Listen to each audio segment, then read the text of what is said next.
حدیث قدسی میں اللہ سبحانہ و تعالیٰ فرماتا ہے، میں جو کام کرنا چاہتا ہوں اس میں مجھے اتنا تردد نہیں ہوتا جتنا کہ مجھے اپنے مومن بندے کی جان نکالنے میں ہوتا ہے، کیونکہ وہ موت سے نفرت کرتا ہے اور میں اسے مایوس کرنا پسند نہیں کرتا۔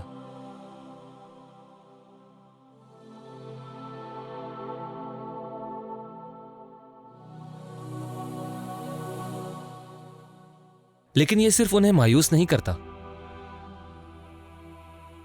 بعض اوقات ایسا محسوس ہوتا ہے کہ یہ ہم میں سے ان لوگوں کو تباہ کر دیتا ہے جو پیچھے رہ گئے۔ اے اللہ، انہیں کیوں مرنا پڑا، خاص طور پر اب جب معاملات آخر کار ٹھیک جا رہے تھے۔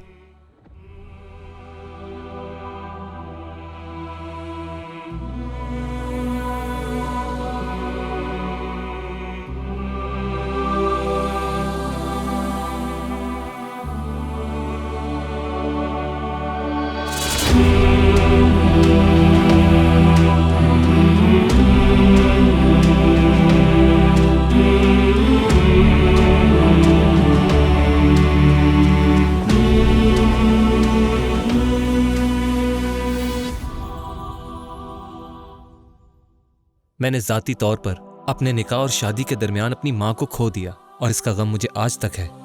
جب وہ زندہ تھی تو میں ان سے بہت زیادہ جڑا ہوا تھا۔ اب محسوس ہوتا ہے میں ان سے زیادہ جڑا ہوا ہوں جبکہ وہ یہاں نہیں ہے۔ بعض اوقات مرنے والوں سے آپ کا رشتہ اس وقت زیادہ مضبوط ہوتا ہے جب وہ زندہ نہیں ہوتے، کیونکہ بعض طریقوں سے آپ کچھ چیزیں ان کے لیے اس سے بھی زیادہ کر سکتے ہیں جب وہ اس دنیا میں نہیں ہیں۔ وہ کیسے؟ کیونکہ اس سے پہلے آپ ان کی طرف سے اس طرح کے اچھے کام نہیں کر سکتے تھے جو آپ کر سکتے ہیں، اور ان کی طرف سے وہ نیکیاں اس سے کہیں زیادہ قیمتی ہیں ان چیزوں سے جس سے آپ ان کو فائدہ پہنچا سکتے تھے جب وہ زندہ تھے۔ جب وہ اپنی نئی زندگی کی طرف بڑھتے ہیں، امید ہے کہ ایک بہتر جگہ پر آپ کی زندگی ان کی موت کے بعد کبھی بھی ایک جیسی نہیں ہوگی۔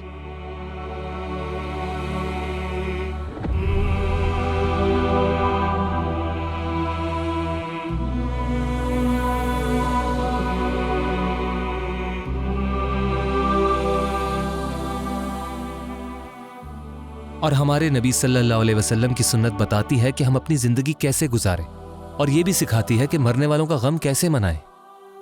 آپ صلی اللہ علیہ وسلم نے اپنی زندگی میں اپنے قریبی خاندان کے تقریباً ہر ایک فرد کی تدفین کی۔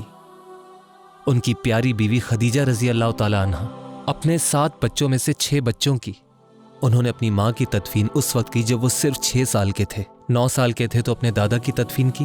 اپنے والد جیسی شخصیت ابو طالب کی تدفین بدترین حالات میں کی، اور ان کے حقیقی والد کا انتقال ان کی پیدائش سے پہلے ہی ہو چکا تھا صلی اللہ علیہ وآلہ وسلم۔ ان کا غم بہت گہرا تھا، لیکن اس کے باوجود وہ کامل نبوتی رہے۔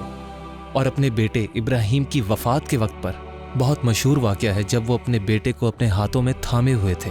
آپ صلی اللہ علیہ وسلم فرماتے ہیں، آنکھوں سے آنسو جاری ہیں اور دل غم سے نڈھال ہے، اور ہمیں تکلیف ہے ابراہیم تیرے جانے پر ہم زبان سے کہیں گے وہی جو ہمارے رب کو پسند ہے۔ نبی صلی اللہ علیہ وسلم کو اس بات پر کوئی شک نہیں تھا کہ ان کا بیٹا ابراہیم کہاں جا رہا ہے، لیکن آپ صلی اللہ علیہ وسلم ان کی جدائی پر ناقابل حد تک دکھی تھے۔ جبکہ وہ اس دنیا میں ہیں، ان کے پاس رحمہ تھی یعنی رحمت، اور رضا تھی یعنی قناعت۔ اور امام ابن القیم رحمہ اللہ بیان کرتے ہیں کہ اس میں ایک حکمت ہے، اور یہ کہ آپ کے پاس اللہ سبحانہ و تعالیٰ کی قدر میں رحمت اور قناعت کے درجات ہیں۔ وہ کہتے ہیں کہ سب سے اعلیٰ درجہ وہ ہے جس میں دونوں ہوں، رضا یعنی قناعت اور رحمہ یعنی رحمت۔ اور وہ کہتے ہیں یہ تب ہوتا ہے جب آنکھیں روتی ہیں لیکن دل مطمئن ہوتا ہے۔ پھر وہ کہتے ہیں اس سے نیچے وہ شخص ہے جس کے پاس رحمہ ہوتی ہے مگر رضا نہیں، لہٰذا وہ رحم کی وجہ سے غمگین ہے لیکن اس کے دل میں اطمینان نہیں ہے، اور وہ کسی کی بھی موت سے پریشان رہتا ہے۔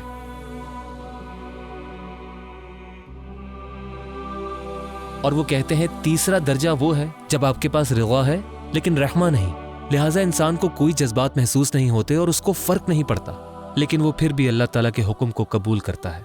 پھر کہتے ہیں سب سے نچلا درجہ وہ ہے جب آپ کے پاس نہ رحمہ ہو اور نہ رضا، تو آپ صرف اللہ کے حکم پر غمگین ہیں اور ناراض ہیں۔ نبی صلی اللہ علیہ وسلم یقیناً بلند ترین مقام کے مالک تھے۔ امام بن تیمیہ رحمہ اللہ سے اس بارے میں بہت ہی زبردست بات پوچھی گئی۔ ان سے پوچھا گیا جب آپ اس سے پہلے آنے والے علماء کی کہانیوں کا مطالعہ کرتے ہیں تو بعض اوقات آپ کو اسلامی تاریخ میں ایسے علماء اور عظیم لوگ ملتے ہیں जिन्होंने अपने बच्चों को खो दिया और वो रोए भी नहीं और ना उन्होंने वो जज्बात दिखाए जो आप सल्लल्लाहु अलैहि वसल्लम ने जाहिर किए थे। खास तौर पर उनसे फुज़ैल इब्न इयाज़ रहीमुल्लाह के किस्से के बारे में पूछा गया, जिन्होंने अपने प्यारे बेटे यूसुफ को खो दिया था। वो उनके पीछे नमाज पढ़ते हुए वफात पा गया और फुज़ैल रहीमुल्लाह उनसे बहुत प्यार करते थे, लेकिन वो उनका जनाजा लेकर मुस्कुराहट के साथ चल रहे थे। तो कुछ लोगों ने उनसे पूछ लिया, आप गमगीन हैं, आप ठीक तो हैं? उन्होंने कहा, मैं अल्लाह को दिखाना चाहता हूं कि मैंने उसकी कदर को कबूल किया। अब अगर आप मवाजना करें फुज़ैल के जज्बात अपने बेटे यूसुफ को खो देने पर और नबी सल्लल्लाहु अलैहि वसल्लम के जज्बात अपने बेटे इब्राहीम को खो देने पर, इनमें से कौन सा रद्द अमल ज्यादा कामिल था? इब्न तैमिया रहीमुल्लाह वजाहत करते हैं कि नबी सल्लल्लाहु अलैहि वसल्लम का रद्द अमल ज्यादा कामिल था। उन्हें अपनी रिज़ा हासिल करने के लिए अपनी रहमत से समझौता करने की जरूरत नहीं थी, यानी क़नाअत हासिल करने के लिए रहम से महरूम नहीं हुए। जबकि हम लोगों के पास दो जज्बात होते हैं और बाज़ औक़ात अपने जज्बात को कामिल करने के लिए एक को दूसरे पर तरजीह देनी ही पड़ती है। और फुदैल रहीमुल्लाह अल्लाह ताला के फैसले पर गैर इत्मीनानी का इजहार नहीं करना चाहते थे। कई लिहाज से जनाजे की अहमियत हमारे लिए मरने वाले से ज्यादा है। जैसे ही हम कब्रिस्तान से वापस आते हैं, घर का खालीपन महसूस होता है जिसमें वो वापस नहीं आएगा, और हम उनके लिए अपने अमाल का वजन महसूस करते हैं, ये जानते हुए कि वो चाहते हैं कि वो अब भी अपने लिए ये काम कर सकें। लोग अपनी हकीकी जिंदगी से आगे भी जी सकते हैं, लेकिन आप उसका एक बहुत बड़ा हिस्सा है। उन्होंने जो भी नेकी की हो, जो भी अच्छे काम आपको सिखाए हों, जिस तरह उन्होंने आपको फायदा पहुंचाया हो, आप इसे आगे बढ़ाएं और इसका हिस्सा बने, ताकि उनका नामाए अमाल अल्लाह सुब्हानहू तआला के अर्श से गुजरने के बाद भी जारी रहे, ताकि उनके अमाल उनको फायदा पहुंचाते रहें और इस जमीन पर अगली नस्लों को भी फायदा पहुंचाएं। किसी के मरने के बाद खुद को संभालने के बेहतरीन तरीकों में एक ये है कि आप ना सिर्फ नए मरने वालों के लिए भलाई का जरिया बने, बल्कि दूसरों के लिए भी तसल्ली का जरिया बने जो आपकी तरह नुकसान का गम मना रहे हैं। जब आप उन्हें शिफा देते हैं तो अल्लाह आपको शिफा देना शुरू कर देता है, यहाँ तक कि आपको लग रहा हो कि आपको सबसे ज्यादा तकलीफ हो रही है। वो बेवा जो अपने बच्चों की देखभाल पर तवज्जो दे रही है, वो बच्चा जो अपनी माँ या बाप पर तवज्जो दे रहा है, ये वो सब बेहतरीन तरीके हैं जिससे आप अपना गम कम कर सकते हैं और बुलंद मुकाम पा सकते हैं।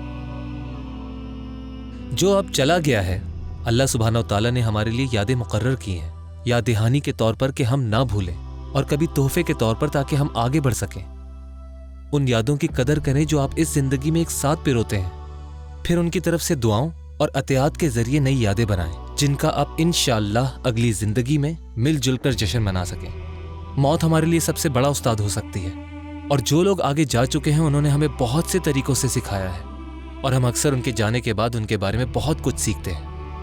उनकी पोशीदा जद्दोजहद या उनके पोशीदा अच्छे काम, उनकी तमाम जिम्मेदारियां जो अब हमें संभालनी है। लेकिन आप तसव्वुर करें कि आपके वालिदैन ने आपको जो कुछ भी सिखाया, उन सब में अल्लाह सुब्हानहू तआला उनकी मौत पर सब्र करने पर जन्नत आपका मुकद्दर बनाता है। हदीस कुदसी में अल्लाह सुब्हानहू तआला फरमाते हैं, मा लि अब्दिल मुमिनी इंदी जज़ा इज़ा क़बज़तु सफ़ियहु मिन अहलिल दुनिया सुम्मा इहतसबहु इल्लल जन्नह। मेरे इस मोमिन बंदे का जिसका मैं कोई प्यारा इस दुनिया से उठा लूं और वो सवाब की नीयत से सब्र करे, इसका बदला मेरे यहाँ जन्नत के सिवा और कुछ नहीं। ये सिर्फ वालिदैन तक महदूद नहीं, हर वो शख्स शामिल है जिससे हम प्यार करते हैं। अल्लाह जानता है आपको उनसे कितनी मोहब्बत है, और अल्लाह ताला की मोहब्बत के हसूल में आपने इस दर्द को थामा हुआ है। हो सकता है ये एक अमल ही आपको जन्नत कमाने के लिए काफी हो। ला तस्तग़रिब वक़ूअल अक़दारी मा दुमतु फ़ीहा बिहिद्दार फ़इन्नहा मा अब्रज़त इल्ला मा हुवा मुस्तहक़्क़ु वस्फ़िहा व वाजिबु नाअतिहा। जब तक आप इस दुनिया में हैं, किसी भी गम के वजूद पर हैरान ना हो, क्योंकि हकीकत में ये इसके सिवा कुछ ज़ाहिर नहीं करता जो इसके किरदार या इसकी नागुज़ीर फितरत के मुताबिक है। इस आर्जी जिंदगी में जो भी वाक़यात हम पर आते हैं, हमें उन पर सब्र करना है और साथ शुक्रगुजार होना है। जिन हालात में आपको नुकसान के साथ आजमाया जाता है, आपके हकीकी किरदार को जाहिर करते हैं। इसका मतलब ये नहीं कि नुकसान की तकलीफ नहीं होगी, जरूर होगी। ये नुकसान आपकी खुशी को चूर चूर कर सकता है और आपकी जिंदगी जीने की अपनी ख्वाहिश पर सवाल उठाने पर मजबूर कर सकता है। लेकिन अल्लाह ताला आपके और अपने दरमियान, आपके आसपास के लोगों के दरमियान जो नया राब्ता कायम कर रहा है, वो वाकई खास हो सकता है। यहाँ तक कि अल्लाह ताला आपको इस जिंदगी से ज्यादा मुंसलिक नहीं होने दे रहा। नबी सल्लल्लाहु अलैहि वसल्लम ने इरशाद फरमाया, मौत को कसरत से याद किया करो, क्योंकि ये हादिमुल लज़्ज़ात, तमाम लज्जतों को बर्बाद करने वाली है। क्योंकि इन्ना लिल्लाहि व इन्ना इलैहि राजिऊन, हम सब अल्लाह के लिए हैं और हम सब इसकी तरफ लौट कर जाने वाले हैं। اور اس سے اندازہ ہوتا ہے کہ کس طرح ہماری زندگی کا ہر فرد اور ہمارا ذرہ ذرہ اللہ سبحانہ و تعالیٰ کی طرف لوٹنے کی راہ پر گامزن ہے، اور اس وقت جس کا وہ سبحانہ و تعالیٰ فیصلہ کرتا ہے۔ قل لن يصيبنا إلا ما كتب الله لنا هو مولانا وعلى الله فليتوكل المؤمنون۔